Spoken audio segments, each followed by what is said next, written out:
দর্শক আপনারা দেখতে পাচ্ছেন আমার হাতে একটা এবড়ো থেবড়ো বাঁশের মুড়ো। এবড়ো থেবড়ো বাঁশের মুড়ো দিয়ে আপনি আমার একটা পাউডারের কেস তৈরি করে দিতে পারবেন? হ্যাঁ পারবো। ভাই মনে হয় তো পারবেন না। দেখেন আমার প্রতিভাটা কি পারে কিনা।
লাস্টে একটু এই যে অর্ডার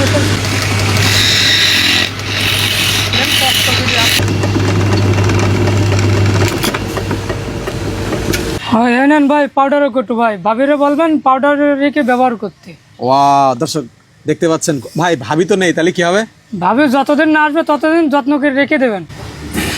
প্রিয় দর্শক দেখতে পাচ্ছেন সেই বাঁশের এবড়ো থেবড়ো মুড়ো দিয়ে কিন্তু অসাধারণ একটা পাউডারের কৌটো তৈরি হয়ে গেল। এত সুন্দর কৌটো সত্যি আসলে অবিশ্বাস্য ব্যাপার। এই যে দেখতে পাচ্ছেন এগুলো কিন্তু সেই বাঁশের কিন্তু সেই মুড়োর কিন্তু সেই দাগগুলো।